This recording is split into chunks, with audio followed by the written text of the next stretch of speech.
کیونکہ اس وقت اور کوئی بھی نہیں تھا جو ان کی مدد کرتا یا جس کی وہ مدد لے سکتی۔ جس کا یہ سب کیا دھرا تھا وہ خود تو 7 سمندر پار چلا گیا تھا، اور اس کے باپ سے انیتا بیگم کو کسی اچھے کی امید نہیں تھی۔ تبھی وہ اس اجنبی شخص کو اپنی پریشانی بتانے لگی تھی۔ دراصل میری بھانجی کا ایکسیڈنٹ ہوا ہے، اس کا بلڈ ضائع ہو گیا ہے، ہسپتال والوں کے پاس بلڈ نہیں، بلڈ بینک میں بھی ڈاکٹر اس کے قریبی رشتے کو بلانے کا کہہ رہے ہیں، مگر اس کا کوئی بھی قریبی رشتہ دنیا میں نہیں ہے۔ اب میں اسی پریشانی میں ہوں کہ اس کے لیے بلڈ ارینج کیسے ہوگا۔ انیتا بیگم نے انہیں اپنی پریشانی بتائی تھی، جسے سن کر اس شخص کے چہرے پر بھی فکر مند کی لکیریں ابھری تھی۔ آپ فکر نہ کریں، کچھ کرتے ہیں، آئیے میں اپنا بلڈ گروپ بھی چیک کرواتا ہوں، اگر میچ ہو گیا تو میں اپنا بلڈ دے دوں گا، اللہ سب ٹھیک کرے گا، اس آدمی نے کہا، اور پھر لیبارٹری کی جانب بڑھا تھا جہاں اس کا خون مانور کے خون کے ساتھ 100% میچ کر گیا تھا۔ اس نے مانور کو خون دیا تھا، مانور کی حالت خطرے سے باہر ہو چکی تھی۔ انیتا بیگم نے اس آدمی کا شکریہ ادا کیا تھا۔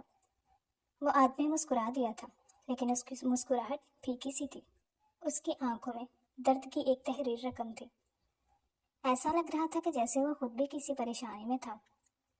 اگر آپ برا نہ منائیں تو کیا میں آپ سے کچھ پوچھ سکتی ہوں؟ انیتا بیگم نے اس آدمی سے پوچھا تھا۔ جی جی پوچھئے، اس آدمی نے انیتا بیگم کو اجازت دی تھی۔ وہ دراصل آپ کی آنکھیں آپ کی مسکراہٹ کا ساتھ نہیں دے رہی، کیا آپ بھی کسی وجہ سے پریشان ہیں؟ انیتا بیگم نے اس آدمی سے پوچھا تھا۔ ہاں، ماضی میں مجھ سے کچھ ایسے گناہ سرزد ہو گئے جن کا بوجھ اب مجھے سکون نہیں لینے دے رہا۔ میں کسی کی تلاش میں ہوں، دعا کریے گا کہ میری تلاش لا حاصل نہ ہو اور مجھے وہ مل جائے، وگرنہ میں اسی بوجھ تلے دب کر مر جاؤں گا، اس آدمی نے دکھ بھرے لہجے میں کہا تھا۔ اذیت اس کے چہرے سے عیاں تھی۔ وہ تھوڑی دیر وہیں کھڑے رہے تھے اور پھر وہ آدمی ان سے اجازت لیتا چلا گیا تھا۔ مسز ارسلان، اس کے فادر کہاں گئے ہیں؟ ڈاکٹر نے باہر آتے ہوئے انیتا بیگم سے پوچھا۔ کون سے فادر؟ اس کے فادر تو دنیا میں نہیں ہیں، آپ کس کی بات کر رہی ہیں؟ انیتا بیگم نے ڈاکٹر کی بات سنتے حیران ہو کر پوچھا تھا۔ یہ آپ کیا کہہ رہی ہیں مسز ارسلان؟ ایسا کیسے ہو سکتا ہے؟ ابھی جو آدمی خون دے کر گیا ہے وہ مانور کا باپ نہیں؟ اب کی مرتبہ حیران ہونے کی باری ڈاکٹر کی تھی۔ ایسا ہی ہے ڈاکٹر، مانور کے والدین حیات نہیں ہیں، لیکن ہوا کیا ہے؟ مسز ارسلان نے پوچھا تھا۔ وہ دراصل جس آدمی نے ابھی خون دیا ہے اس کا خون مانور کے خون سے 100% میچ ہوا ہے، اور ایسا صرف تبھی ہوتا ہے جب ان کے درمیان کوئی ریئر رشتہ ہو، یعنی وہ باپ بیٹا، باپ بیٹی یا پھر بہن بھائی ہوں۔ ڈاکٹر نے انیتا بیگم کو تفصیل بتائی تھی، جسے سن کر ایک مرتبہ انیتا بیگم حیران ہوئی تھی، مگر پھر انہوں نے سر جھٹک دیا تھا۔ یہ محض اتفاق بھی تو ہو سکتا ہے ڈاکٹر، انیتا بیگم نے کہا تو ڈاکٹر سر اس بات میں ہلا گئی تھی۔ ہاں ایسا ہو سکتا ہے، لیکن ایسا بہت کم ہوتا ہے، شاید سالوں بعد ایک مرتبہ۔ بہرحال مانور کو 3 سے 4 دن تک ہسپتال میں ہی رکھنا ہے، اس کے بعد آپ اسے گھر لے جا سکیں گے، وہ بھی اس صورت جب اس کی مینٹل کنڈیشن ٹھیک ہوئی تو۔ وقتی طور پر وہ بہت بڑے ٹراما سے گزر رہی ہے۔ اس کی مینٹل کنڈیشن ٹھیک نہ ہے، وہ اٹھتے ساتھ ہی چیخنے چلانے لگی تھی اور خود کو نوچنے لگی تھی۔ میں نے بہت مشکل سے نیند کا انجیکشن انجیکٹ کیا ہے، ڈاکٹر نے انیتا بیگم سے کہا تو انیتا بیگم نے دل ہی دل میں شمشیر کادوانی کو برا بھلا کہا تھا۔ بھلے ہی وہ ان کا بیٹا تھا، مگر اس کی اس حرکت نے انہیں بے تحاشا دکھ دیا تھا۔ انہیں اس وقت مانور سے ہمدردی محسوس ہو رہی تھی۔ وہ جانتی تھی کہ اس وقت اس بیچارے کی کیا حالت ہوگی۔ 4 دن کے بعد مانور کو ہسپتال میں 10 دن ہو چکے تھے۔ اس کے جسمانی زخم تو بھر چکے تھے، لیکن اس کی ذہنی حالت ٹھیک نہ ہو رہی تھی۔ ہوش میں آتے ہی وہ چیخنا چلانا شروع کر دیتی تھی اور خود کو زخمی کر دیتی تھی۔ وقت گزرتا گیا تھا۔ اس کا مینٹل ٹراما بہت گہرا تھا۔ ڈاکٹر کے مطابق اسے اس ٹراما سے نکلنے میں بہت وقت لگنا تھا، اور ہوا بھی یوں ہی تھا۔ اسے اس ٹراما سے نکلتے نکلتے پورے 2 سال لگ گئے تھے۔ 2 سال کے بعد وہ مشکل سے کچھ ٹھیک ہوئی تھی، اور اس میں زیادہ ہاتھ ڈاکٹر افنان کا تھا۔ ڈاکٹر افنان کی اس سے ملاقات ہسپتال میں ہی ہوئی تھی۔ بعد میں ڈاکٹر افنان نے اس کا کیس پوری طرح سے اپنے ہاتھ میں لے لیا تھا۔ وہ اس کے گھر بھی آتا جاتا رہتا تھا۔ اسے مانور پہلی ہی نظر میں بھا گئی تھی، مگر جب اسے اس کے شادی شدہ ہونے کا علم ہوا تو وہ دل محسوس کر رہ گیا تھا۔ مگر پھر اس نے یہ سوچ کر خود کو مطمئن کر لیا کہ شاید وہ میری قسمت میں ہی نہیں تھی۔ اس نے اس کا علاج کرنا نہ چھوڑا تھا۔ ان کی کوششوں کی وجہ سے ہی مانور دوبارہ زندگی کی طرف لوٹ آئی تھی اور مسکرانے لگی تھی۔ ارسلان صاحب نہ صرف انیتا بیگم کو دھوکہ دیا تھا بلکہ انہوں نے اپنی مرحوم بہن کو بھی نہ بخشا تھا۔ ان کی مرحوم بہن مرنے سے پہلے کچھ کاغذات ان کے حوالے کر کے گئی تھی۔ وہ کاغذات 20 مرلے کے پلاٹ کے تھے جو مانور کے دادا نے اس کے نام کیا تھا۔ اس کی ماں نے وہ بچا کر رکھا تھا کہ صحیح وقت آنے پر وہ مانور کو دے دے گی، مگر صحیح وقت آیا ہی نہیں تھا۔ ارسلان صاحب پر بھروسہ کر کے اس نے کاغذات ارسلان صاحب کو دے دیے تھے، مگر ارسلان صاحب نے اس کا نکاح کرواتے ہی اس سے پلاٹ کے کاغذات پر سائن کرواتے پلاٹ اپنے نام کروا لیا تھا۔ یہ سارا پیسہ وہ جوئے میں لگا رہے تھے۔ انیتا بیگم بیمار رہنے لگی تھی۔ اس دوران انہوں نے شمشیر کادوانی سے رابطہ کرنے کی بہت کوشش کی تھی، مگر شمشیر کادوانی نے گزرے 2-2.5 سالوں میں ایک مرتبہ بھی گھر کے کسی بھی فرد سے رابطہ نہیں کیا تھا۔ جانے کیسا بے حس شخص تھا وہ۔ ایک روز مانور لان میں بیٹھی ہوئی تھی جب شمشیر کادوانی گھر میں داخل ہوا۔ اس کی نظر مانور پر پڑی تو وہ مبہوت رہ گیا۔ وہ بے حد خوبصورت ہو چکی تھی۔ وہ بے اختیار ہی اس کی جانب بڑھا تھا۔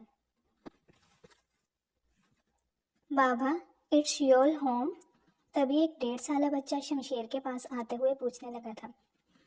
اس کی آواز سن کر مانور نے سر اٹھا کر دیکھا تھا۔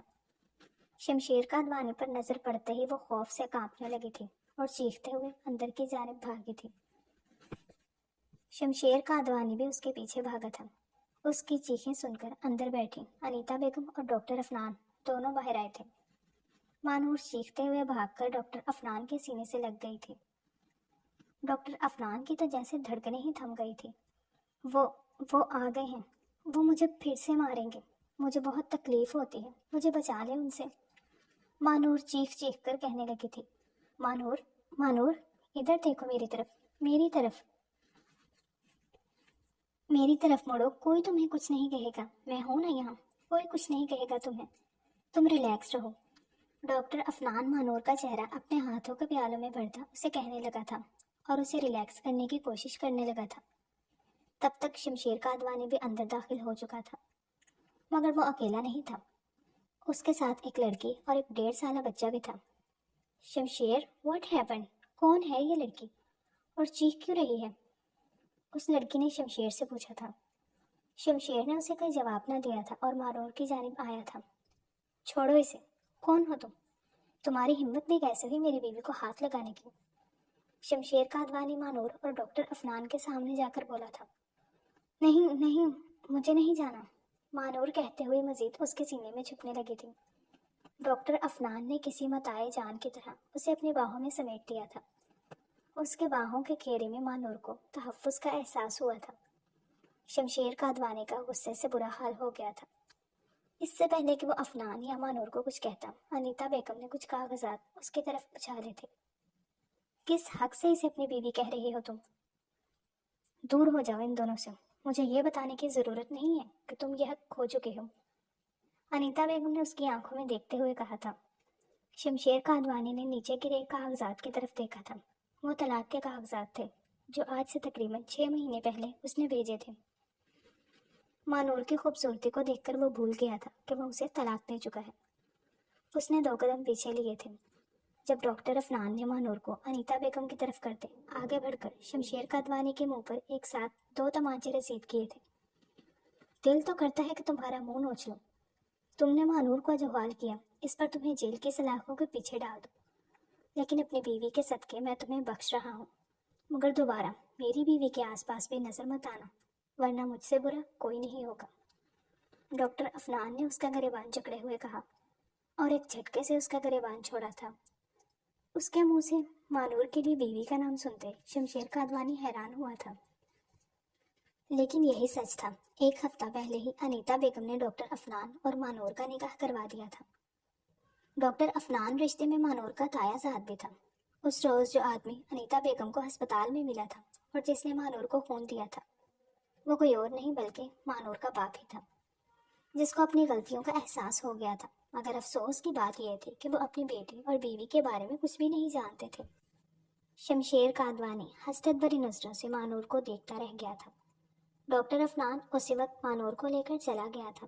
بہت غلط کیا ہے تم نے شمشیر، بہت غلط، انیتا بیگم نے افسوس بھری نظروں سے دیکھتے ہوئے کہا تھا۔ شمشیر قادوانی نے لندن میں ہی شادی کر لی تھی۔ عنایہ ایک مسلم خاندان سے ہی تھی، مگر اس کی پیدائش لندن ہی کی تھی۔ وہ شروع سے وہیں پلی بڑھی تھی۔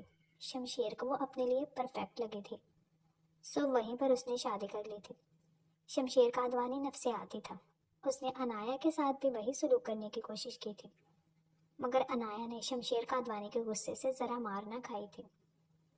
شمشیر قادوانی نے جب جب اس کے ساتھ غلط کرنے کی کوشش کی تھی، عنایہ نے تب اسے منہ توڑ جواب دیا تھا۔ ممکن تھا کہ وہ اسے چھوڑ دیتی، مگر پھر تبریز کی آمد نے اسے شمشیر کو ایک موقع دینے پر مجبور کیا تھا، اور آج وہ عنایہ اور تبریز کی ضد پر ہی لوٹ کر واپس آیا تھا۔ لیکن اب اسے احساس ہو رہا تھا کہ اس نے مانور کو ٹھکرا کر کتنی بڑی غلطی کی تھی۔ مانور جیسی خوبصورت اور دلکش لڑکی اسے ڈھونڈنے سے بھی نہیں ملنے والی تھی۔ اپنے غصے کے باعث وہ ہیرے جیسی لڑکی کو گنوا بیٹھا تھا، جبکہ اس کی سچائی جاننے کے بعد عنایہ نے بھی مزید اس کے ساتھ رہنے سے انکار کر دیا تھا۔ وہ تبریز کو لے کر واپس لوٹ گئی تھی، اور وہاں جاتے ہی اس نے شمشیر پر خلا کا کیس کر دیا تھا، جسے وہ کامیابی سے جیت چکی تھی، کیونکہ شمشیر قادوانی کو اس کے بیجا غصے کی وجہ سے نفسیاتی قرار دیا جا چکا تھا۔ ختم شد۔ ڈیئر ریڈرز اینڈ لسنرز، کیسے لگا آپ کو یہ مکمل ناول؟ کمنٹس میں ضرور بتائیے گا۔ ناول اچھا لگا ہو تو ویڈیو کو لائک کر دیں، دوستوں کے ساتھ شیئر کر دیں، اور چینل کو سبسکرائب کر دیں تاکہ آنے والا ہر نیا ناول آپ تک پہنچتا رہے۔ کل ملتے ہیں کسی نئی ناول کے ساتھ، تب تک کے لیے اپنا خیال رکھیے گا۔ اللہ حافظ۔